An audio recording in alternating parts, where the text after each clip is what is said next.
자, 한 해가 저물어가는 12월입니다. 이제 10일만 지나면 우리는 2025년은 마무리 짓고 2026년 새해를 맞이하게 됩니다. 이렇게 한 해가 저물어가는 마지막이 되면은 유독 그립고 보고 싶은 사람들이 있습니다. 여러분은 이 연말에 어떤 사람이 그립고 보고 싶습니까?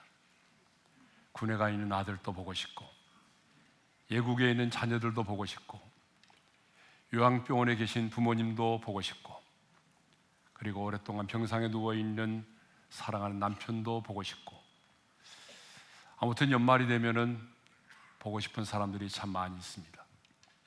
뿐만 아니라 연말이 되게 되면은 자연스럽게 많이 묵상되는 말씀들이 있어요. 여러분은 이 연말에 어떤 생각들이 여러분의 생각을 지배하고 있습니까? 많은 사람들은 연말이 되면 깊은 한숨과 함께 아쉬움을 토로합니다. 제대로 이룬 것도 없이 또 한 해가 저물어 가는구나. 사랑하는 사람을 만나지 못한 채 또 한 해가 저물어 가는구나. 이렇게 빠르게 지나가는 시간을 보면서, 주름살이 들어가는 변화된 얼굴을 보면서 사람들은 깊은 한숨을 짓기도 합니다. 그리고 많은 사람들이 아쉬움을 토로합니다. 내가 왜 그랬을까? 내가 왜 그렇게 신중하지 못했을까? 왜 내가 힘들어하는 아내를 도와주지 못하고 아내의 마음에 상처를 주었을까? 왜 내가 내 자녀의 마음을 이해하지 못하고 자녀에게 그런 상처를 안겨주었을까? 왜 내가 기도하지 못하고 그 사람을 만났을까? 이런 못다한 아쉬움들이 우리에게는 많이 있습니다. 저는 이때쯤이 되게 되면, 연말이 되게 되면 정말 너무나 자연스럽게 묵상되는 말씀이 있어요. 꼭 이때가 되면 정말 많이 묵상되는 말씀인데, 그 말씀이 바로 예벤 에셀입니다. 오늘 보면 12절에 보게 되면 예벤 에셀이 나오죠. 우리 예벤 에셀의 말씀, 12절의 말씀을 읽겠습니다. 다 같이요. 사무엘이 돌을 취하여 미스바와 센 사이에 세워 이르되, 여호와께서 여기까지 우리를 도우셨다 하고 그 이름을 예벤 에셀이라 하니라. 자, 사무엘은요, 블레셋과의 전쟁에서 승리하고 난 다음에 하나님의 승리를 잊지 않고 기념하기 위해서 미스바와 센 사이에 기념비를 세웠어요. 그 기념비의 이름이 뭐예요? 바로 예벤 에셀입니다. 자, 그 기념비의 이름이 뭐라고요? 예벤 에셀입니다. 예벤 에셀은요, 여호와께서 여기까지 우리를 도우셨다라는 말이에요. 자, 우리 한번 같이 읽어볼까요? 시작. 여호와께서 여기까지 우리를 도우셨다. 그러니까 예벤 에셀은 예벤과 에셀의 합성어입니다. 예벤은 돌 반석을 말하고 에셀은 돕는다는 의미입니다. 그러므로 예벤 에셀은 도움에 들 도우시는 하나님을 말합니다. 그러니까 사무엘은 하나님의 도우심으로 우리가 승리했다는 것을 잊지 않고 기억하기 위해서 예벤 에셀의 기념비를 세운 것입니다. 그러므로 예벤 에셀은 단순한 돌이 아닙니다. 단순한 기념비가 아닙니다. 하나님의 은혜를 잊지 않고 기억하며 감사하며 살겠다라고 하는 신앙의 고백인 것입니다. 예벤 에셀, 하나님께서 여기까지 우리를 도우셨다. 여러분, 듣기만 해도 얼마나 감격스럽고 은혜스러운 말입니까? 다른 사람은 몰라도 여러분, 저에게 있어서 예벤 에셀은요, 살이 떨릴 정도로 그냥 스쳐 지나갈 수가 없는 말입니다. 저만이 아니라 우리 교회 성도들에게는 정말 실감나는 말이 바로 예벤 에셀이라는 말일 것입니다. 여러분, 생각해 보십시오. 하나님이 도와주시지 않으셨다고 한다면 어떻게 오늘의 제가 있을 수가 있었겠습니까? 예벤 에셀, 그 하나님의 도우심이 없었다고 한다면 재수생 2명으로 시작된 교회가 이렇게 성장하고 건강한 교회로 세워질 수 있었겠습니까? 에베레셀의 하나님의 은혜가 아니었다고 한다면 어떻게 제가 35년의 목회를 할 수가 있었겠어요? 에베레셀의 하나님의 도우심이 없었다고 한다면 어떻게 오륜교회가 이렇게 다음 세대를 세우고 한국교회를 연합하고 열방의 선교사님들을 섬길 수가 있었겠습니까? 에베레셀 그 하나님의 도우심이 없었다고 한다면 16,700의 교회가 함께하는 이 다니엘 기도회를 우리가 어떻게 섬길 수 있었겠습니까? 에베레셀의 하나님께서 여기까지 우리를 도우셨기 때문입니다.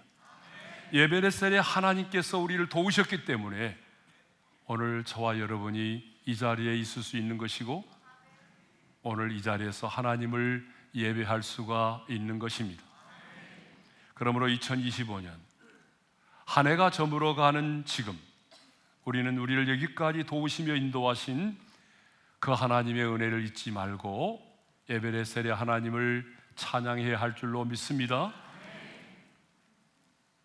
뿐만 아니라 그 에베네셀 하나님께서 우리에게 베풀어 주신 그 은혜를 다시 한번 마음에 되새기며 감사할 수 있기를 바랍니다. 왜냐하면 모든 감사는 기억으로부터 시작이 되기 때문에 그렇습니다. 그러므로 지난 한 해 동안 내가 얼마나 연봉이 올랐느냐, 얼마나 많은 업적을 이루느냐, 얼마나 많은 수입을 올렸느냐, 얼마나 출세했느냐, 얼마나 성공했느냐, 그것을 기억하기보다는 하나님께서 여러분에게 베풀어 주신 하나님의 은혜를 먼저 기억하며 감사할 수 있기를 바랍니다. 여러분, 왜 사람들이 감사하지 못하죠? 여러분, 감사하지 못하는 이유가 있습니다. 문제가 크기 때문에, 상황이 어려워서가 아닙니다. 하나님의 은혜를 기억하지 못하기 때문에 그렇습니다. 성경을 보게 되면 하나님은 당신의 은혜를 잊지 않고 기억하는 자에게 더욱더 큰 은혜를 베풀어 주십니다. 여러분, 다윗의 경우를 보십시오. 사무엘상 17장 37절의 말씀을 우리 함께 읽겠습니다. 다 같이요. 여호와께서 나를 사다의 발톱과 곰의 발톱에서 건져내셨은즉 나를 이 블레셋 사람의 손에서도 건져내시리이다. 다윗은 과거에 하나님께서 사다의 발톱과 곰의 발톱에서 나를 건져내셨다는 사실을 잊지 않고 기억하고 있기 때문에 이제 골리앗의 손에서도 나를 구원하여 주실 것을 믿고 담대히 나아가서 골리앗을 물리쳤던 것입니다. 이렇게 하나님의 은혜를 잊지 않는 자에게 하나님은 더욱 큰 은혜를 베풀어 주시는 것입니다. 그러므로 여러분, 하나님께서 여러분의 인생 가운데 베풀어 주신 은혜를 잊지 않고 더 큰 은혜를 사모하고 더 큰 은혜 속에서 살아갈 수 있기를 바랍니다.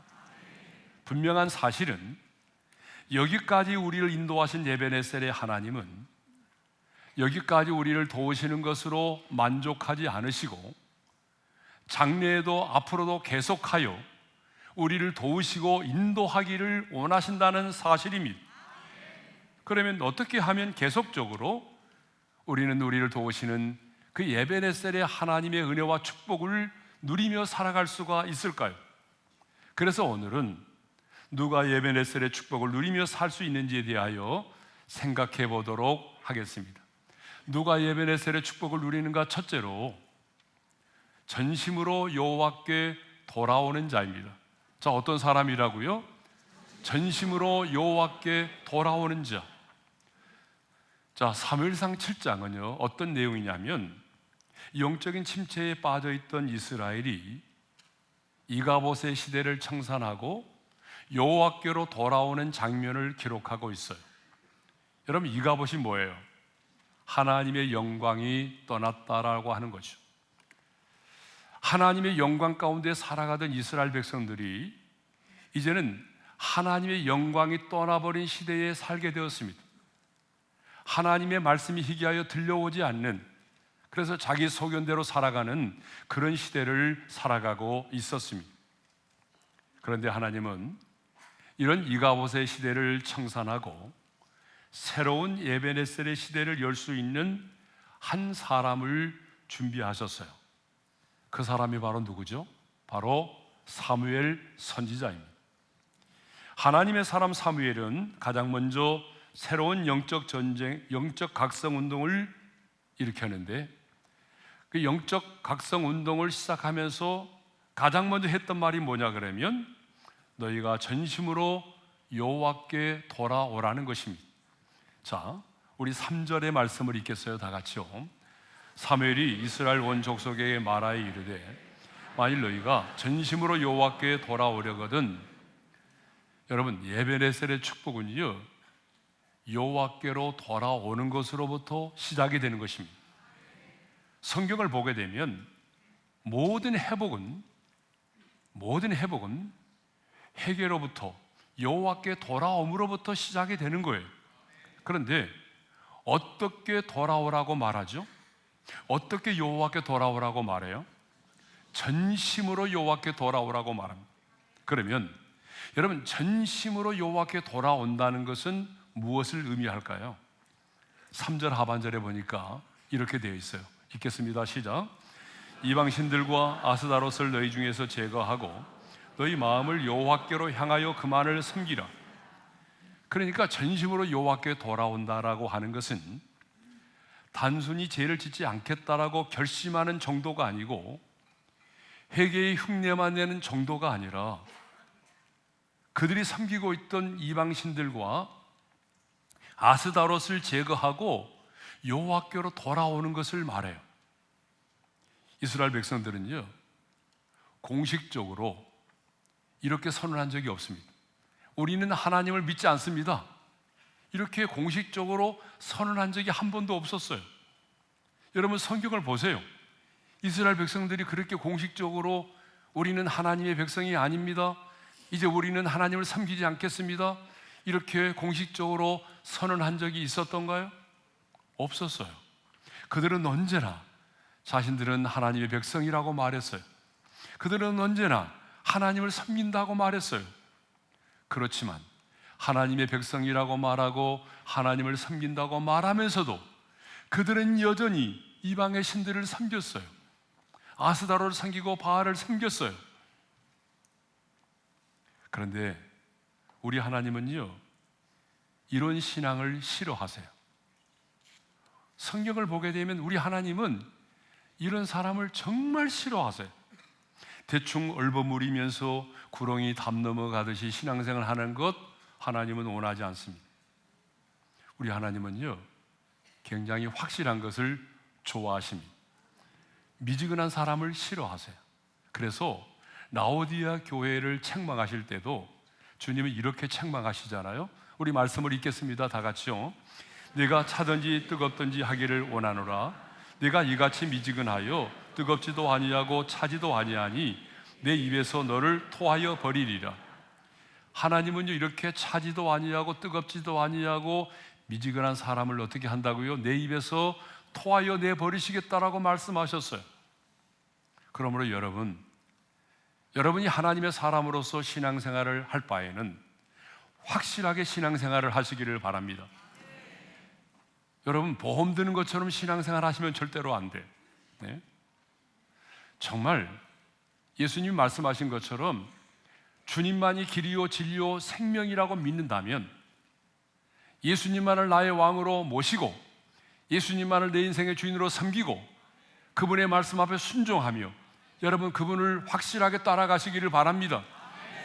하나님을 믿는다고 말하면서도 여러분, 여전히 이방의 신들을 섬기고 여전히 더러운 귀신들을 섬기고 이방의 풍속을 따라 살아가면 안 된다는 거예요.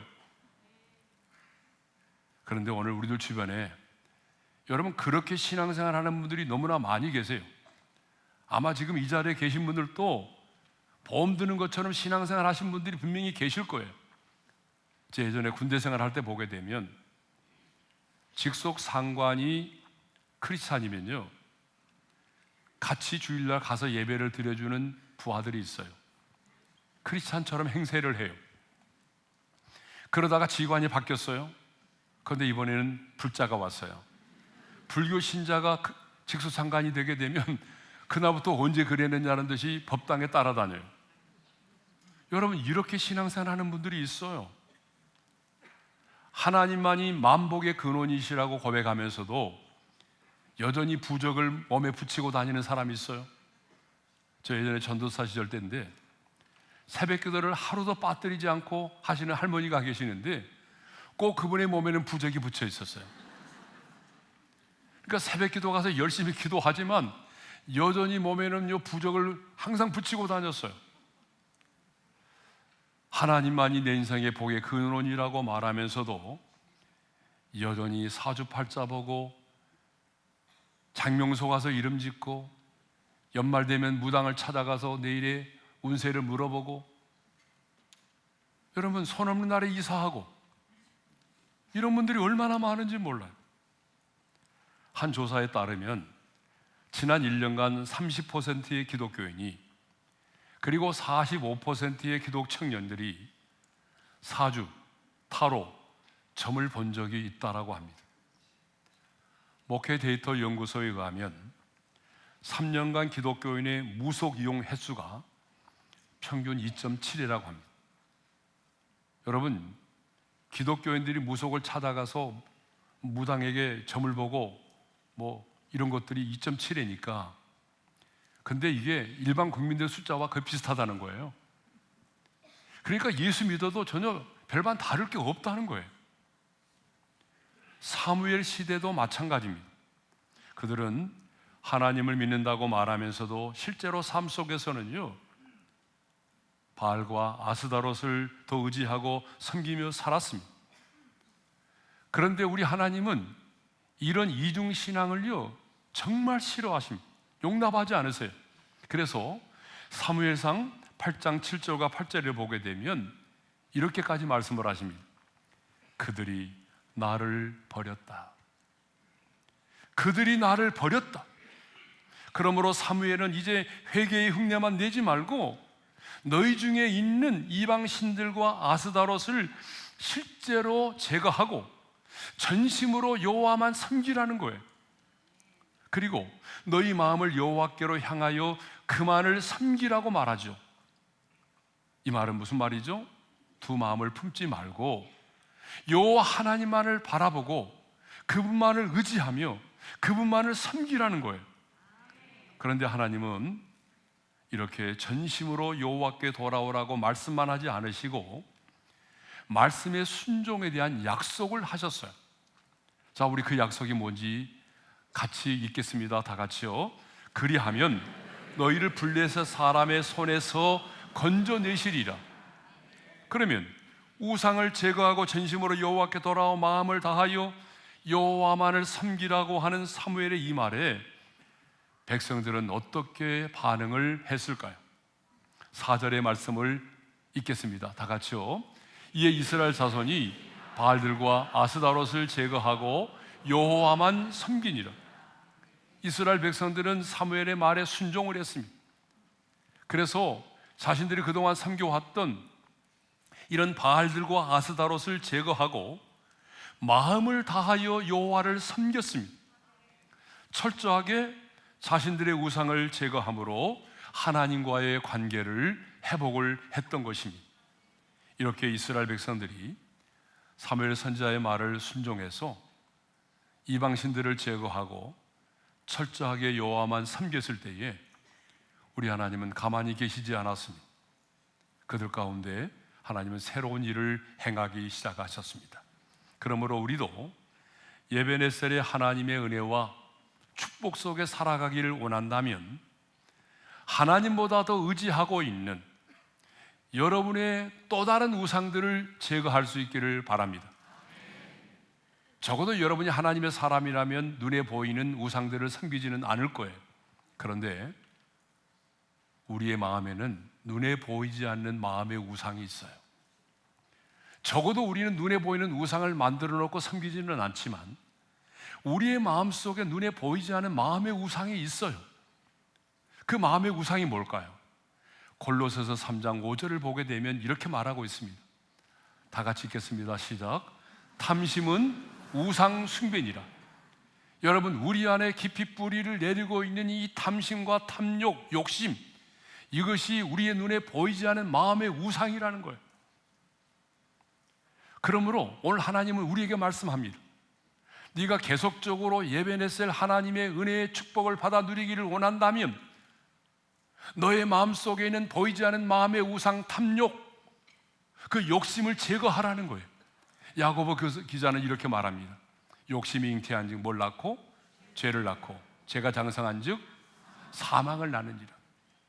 그러므로 여러분, 이제 우리가 한 해를 마무리하는 시점인데 새로운 새해를 맞이하기 전에 여러분의 마음속에 있는 이 보이지 않는 마음의 우상, 탐욕을 십자가에 못 박을 수 있기를 바랍니다.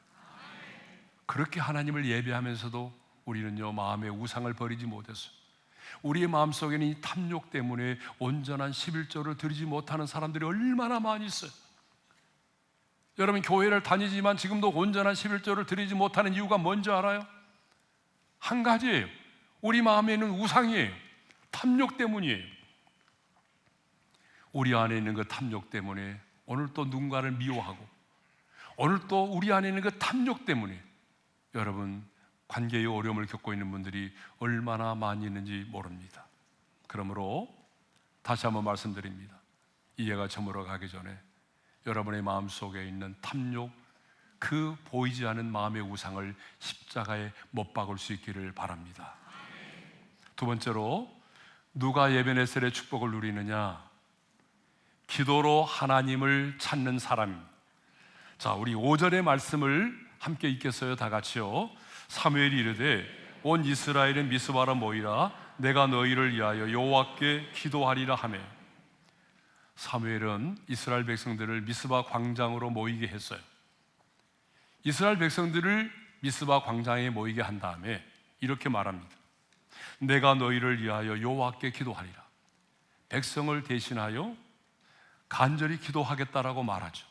그리고 8절도 보게 되면 블레셋 사람들이 쳐들어왔을 때 이스라엘 백성들은 사무엘 선지자에게 이렇게 간청을 합니다. 우리 8절 하반절의 말씀을 함께 읽겠습니다. 다 같이요. 당신은 우리를 위하여 우리 하나님 여호와께 쉬지 말고 부르짖어 우리를 블레셋 사람들의 손에서 구원하시게 하소서. 그들은 사무엘의 기도의 사람인 걸 알았어요. 그래서 블레셋 사람들이 쳐들어왔을 때도 사무엘 선지자에게 우리를 위하여 쉬지 말고 간절히 기도해 줄 것을 부탁을 했어요. 그러면 여러분, 사무엘만 기도했나요? 아니에요. 사무엘만 기도한 것이 아니라 미스바 광장에 모인 이스라엘 백성들도 하루 종일 금식하면서 하나님 앞에 기도했어요. 자, 우리 6절 상반절의 말씀을 읽겠어요. 시작. 그들이 미스바에 모여 물을 길어 여호와 앞에 붓고 그냥 종일 금식하고 거기에서 이르되 우리가 여호와께 범죄하였나이다 하니라. 여러분, 사무엘만 기도한 게 아니에요. 그 광장에 모인 이스라엘 백성들 역시 하루 종일 금식하면서 우리가 여호와께 범죄하였나이다 회개의 기도를 드렸습니다. 자신들의 죄를 자백하면서 회개의 기도를 드렸어요. 그냥 금식만 하는 것이 아니라 우리가 여호와께 범죄했습니다 라고 하면서 회개의 기도를 드렸습니다. 그런데 특이한 게 있어요. 그냥 금식하며 회개의 기도를 드린 것이 아니라 물을 길어서 여호와 앞에 부었대요. 물을 길어서 여호와 앞에 붓고 금식하면서 회개의 기도를 드렸어요. 여러분, 물을 길어서 여호와 앞에 붓는다라고 하는 것은 정결을 의미하기도 하지만 마음을 하나님 앞에 쏟아 놓는 것을 의미합니다. 무슨 말입니까? 물이 가득 담긴 그릇을 쏟아부으면 남아있는 것이 아무것도 없는 것처럼 우리가 하나님 앞에 회개의 기도를 드릴 때는요, 우리의 마음속에 있는 물을 쏟아붓듯이 남기거나 숨기지 말고 체면을 따지지 말고 있는 모습 그대로 회개의 기도를 드려야 한다는 거예요. 우리의 마음속에 있는 물을 쏟아붓듯이.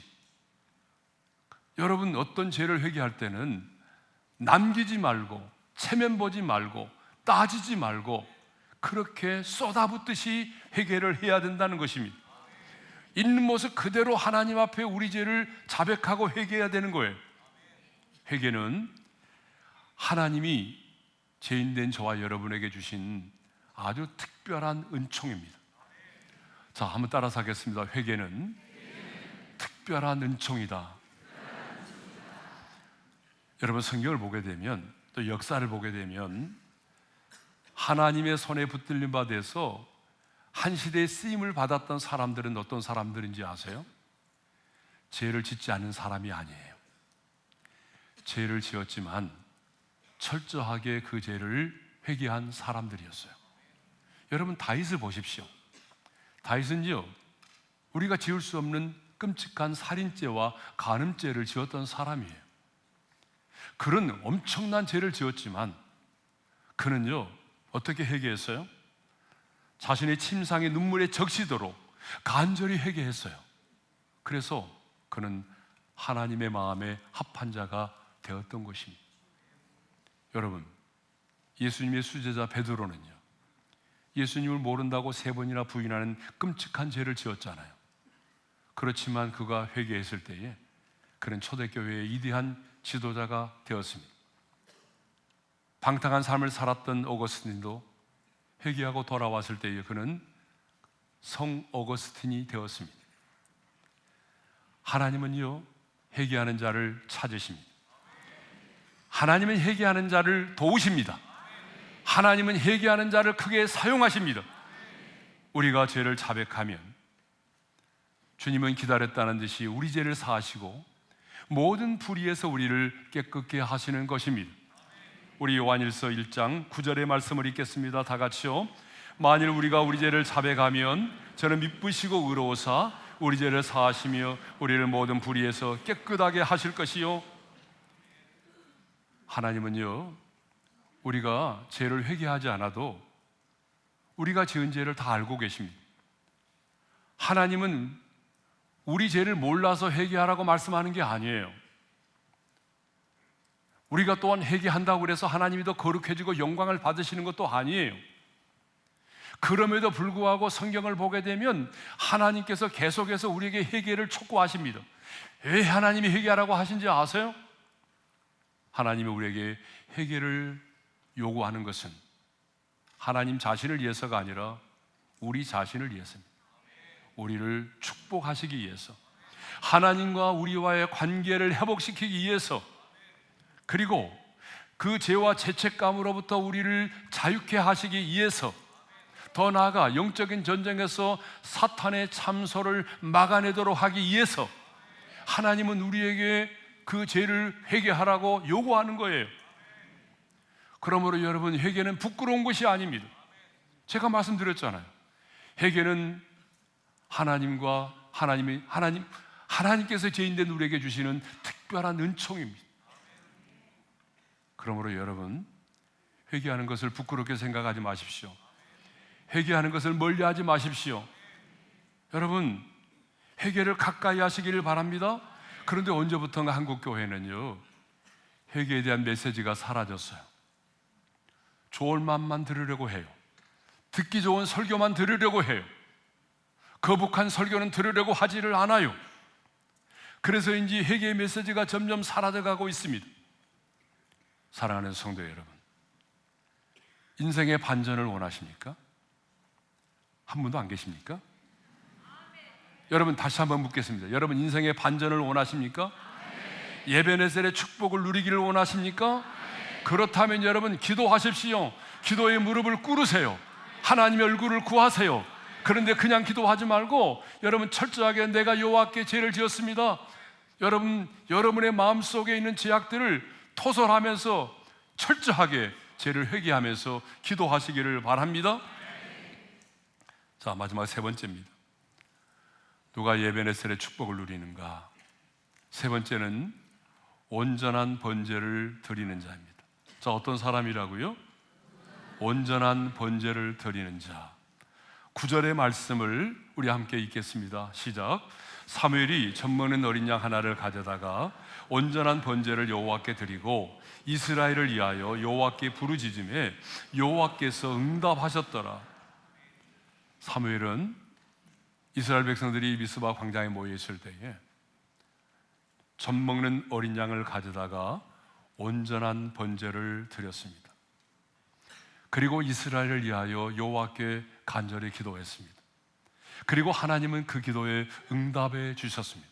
그런데 놀라운 사실은 더 중요한 사실이 있습니다. 그 기도에 응답 이전에 사무엘이 뭘 했다고요? 여호와께 온전한 번제를 드렸다는 것입니다. 여러분, 그냥 번제를 드렸다고 말하지 않고 성경은 분명히 말합니다. 어떤 번제를요? 온전한 번제를 드렸다. 그러면 여러분, 온전한 번제가 뭘까요? 약식이 아닌 모든 절차를 밟은 제사를 말합니다.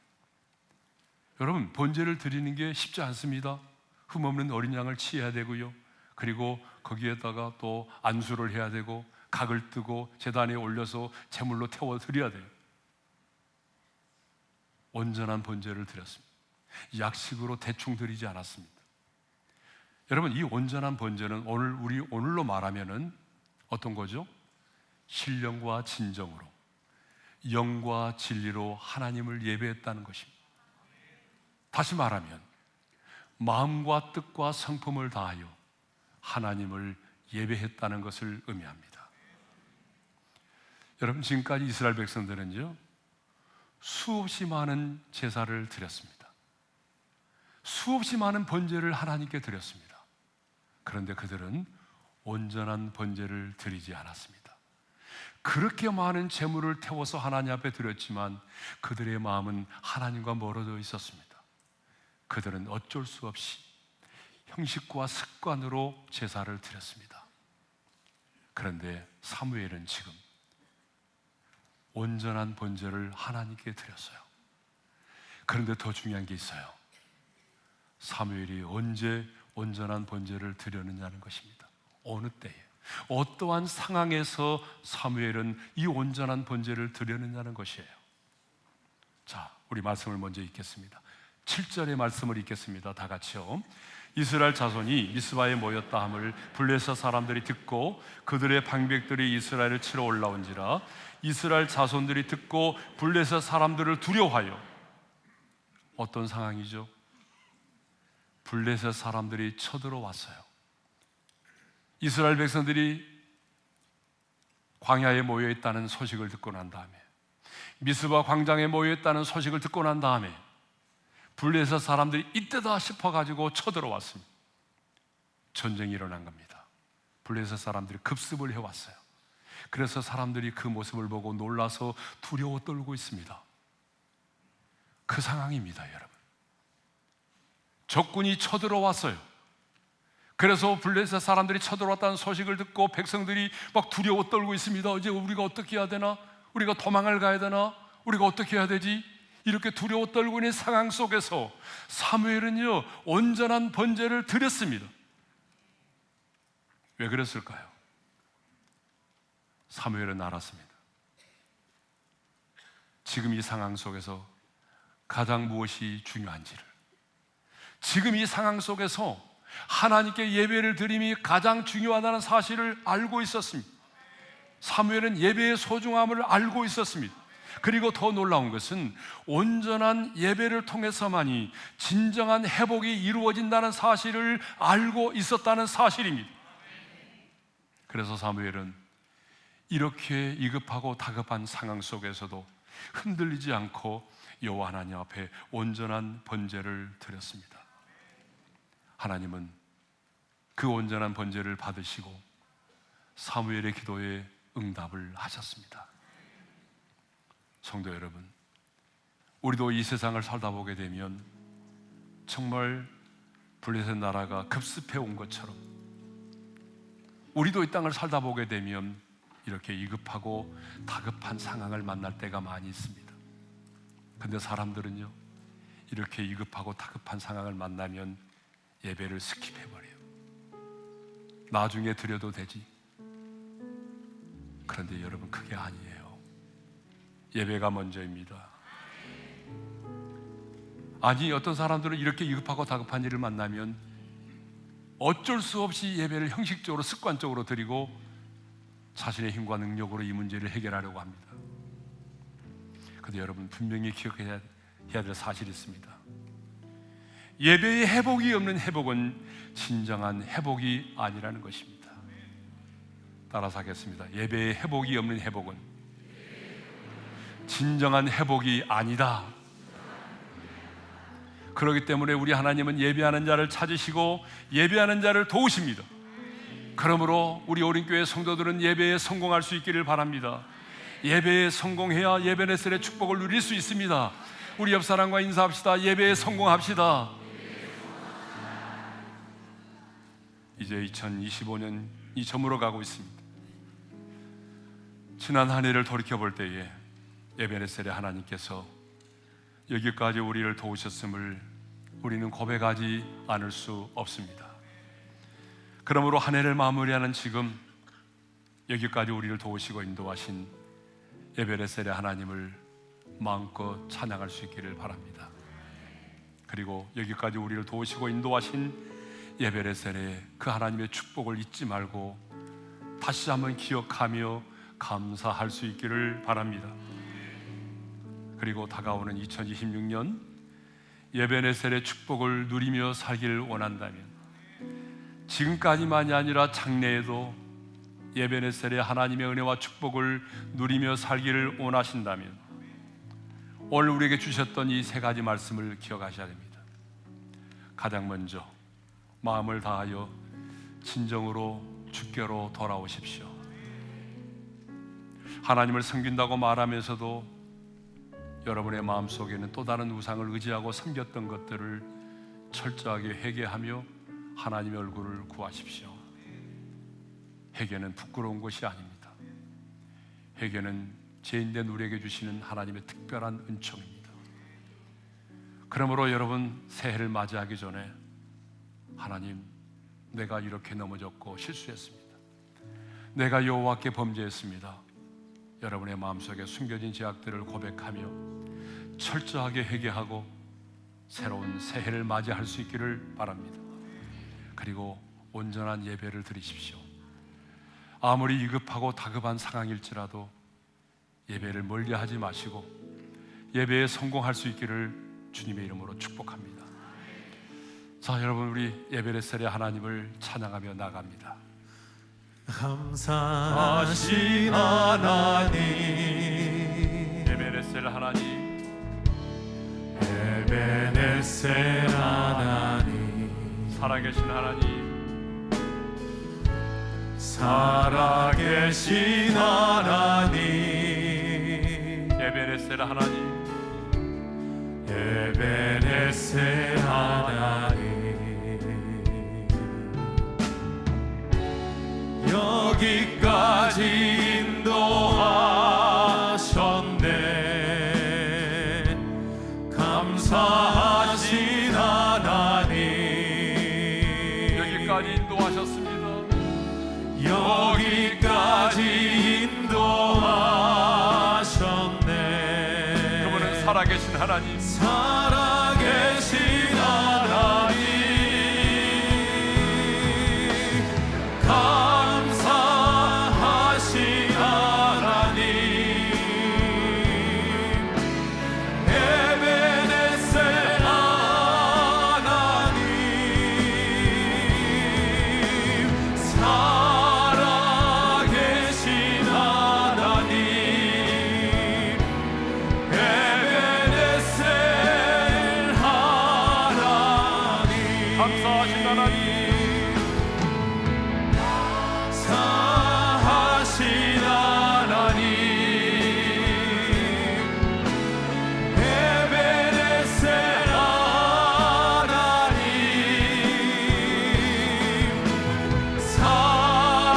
살아계신 하나님, 에베네셀 하나님. 자, 우리 한번 주신 말씀을 마음에 새기면서 기도하도록 하겠습니다.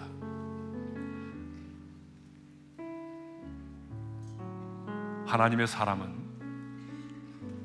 하나님의 도우심이 없이는 살아갈 수 없는 사람입니다. 2025년 한 해가 저물어 가는데 에베네셀, 그 하나님이 여기까지 우리를 도우셨기에 지금 저와 여러분 이 자리에 있는 것입니다. 그런데 그 하나님은 여기까지 우리를 도우시는 것으로 끝나지 않으시고 장래에도 앞으로도 계속하여 우리를 도우시고 인도하기를 원하시는 에베네셀의 하나님이십니다. 그런데 오늘 우리가 읽은 말씀은, 오늘 우리가 들었던 말씀은 누가 에베네셀의 축복을 누리며 살 수 있는지에 대하여 말씀해 주셨습니다. 에베네셀의 축복을 누리며 살려고 하는 자는 가장 먼저 전심으로 여호와께 돌아와야 합니다. 에베네셀의 축복은 여호와께 돌아옴으로부터 시작이 되는 거예요. 여러분, 우리는 하나님을 섬긴다고 말하면서도 솔직하게 여러분들은 마음의 우상을 더 숭배했습니다. 우리는 공개적으로 하나님을 믿지 않는다고 말한 적은 한 번도 없어요. 여전히 우리는 하나님의 백성이라고 말하고 하나님을 섬긴다고 말하지만 우리의 마음속으로는 우리의 보이지 않는 마음의 우상을 숭배하고 탐욕의 지배를 받으며 살아가고 있지 않아요? 여러분 마음속에는 마음의 우상, 탐욕, 욕심, 여러분 그 죄를 끊어버리셔야 합니다. 그리고 겸손히 무릎을 꿇고 여호와의 얼굴을 찾으십시오. 회개는 부끄러운 게 아닙니다. 회개는 하나님이 우리에게 주신 특별한 은총입니다. 그러므로 성령께서 여러분들에게 생각나게 하는 죄가 있다면 그것을 숨기려고 하지 마시고 부끄러워하지 마시고 그 죄를 토설하고 쏟아내며 회개하시기를 바랍니다. 하나님은 회개하는 자를 찾으십니다. 회개하는 자를 도우십니다. 회개하는 자를 들어서 마음껏 사용하십니다. 하나님이 쓰신 자는요, 죄를 짓지 않은 자가 아니라 죄를 지었지만 회개하는 자입니다. 그러므로 오늘 이 시간 성령께서 여러분들에게 깨닫게 하시는 죄가 있다면 여러분 그 죄를 토설하시기를 바랍니다. 토하여 내시기를 바랍니다. 고백할 수 있기를 바랍니다. 끊어버릴 수 있기를 바랍니다. 그리고 온전한 예배를 드리십시오. 아무리 위급한 상황이 와도, 아무리 쫓기는 상황이 와도 형식과 습관으로 예배를 드리지 말고 마음을 다하여 온전한 예배를 드리십시오. 그리할 때 하나님은 변함없이 에베네셀의 축복으로 우리를 도우시고 인도하실 것입니다. 기도 제목 드립니다. 하나님, 여기까지 나를 인도하신 에베네셀의 하나님을 찬양합니다. 그리고 에베네셀 하나님의 은혜를 잊지 않고 기억하며 감사합니다. 첫 번째 기도입니다. 두 번째, 하나님 끊어버릴 것을 끊어버리게 도와주시고 어떤 상황 속에서도 하나님을 예배할 수 있는 자가 되게 하여 주셨습니다. 2026년도에도 변함없는 에베네셀의 축복을 누리며 살아가게 도와주옵소서. 다 같이 우리 주여 한번 외치고 부르짖어 기도합니다. 주여, 할렐루야. 우리 아버지 하나님 감사합니다. 여기까지 우리를 인도하신 에베네셀의 하나님을 찬양합니다. 에베네셀의 하나님의 도우심이 없었다면 오늘의 내가 있을 수 없고 오늘의 우리 오른교회가 있을 수 없습니다. 여기까지 인도하시고 여기까지 도우신 에베네셀의 하나님을 찬양합니다. 그리고 에베네셀의 하나님의 그 도우심을 다시 한번 기억하며 감사와 존귀와 영광을 올려드립니다. 하나님, 우리는 앞으로도 에베네셀의 하나님의 은혜와 축복이 아니면 살아갈 수가 없는 자들입니다. 그러므로 전심으로 여호와께 돌아올 수 있기를 원합니다. 하나님을 섬긴다고 말하면서도 두 마음을 굽고 하나님을 섬긴다고 말하면서도 마음에 우리의 눈에 우리의 마음에 보이지 않는 우상인 탐욕의 지배를 받으며 하나님이 돈을 더 의지하고 돈을 더 사랑하며 살아왔던 우리의 죄악들을 철저하게 끊어버리기를 원합니다. 그리고 하나님, 여호와의 얼굴을 찾습니다. 겸손히 주님의 얼굴을 구합니다. 하나님, 내가 여호와께 범죄하였나이다. 내가 여호와께 범죄하였나이다. 철저하게 우리 안에 숨겨진 죄악들을 아버지 토설하게 도와주십시오.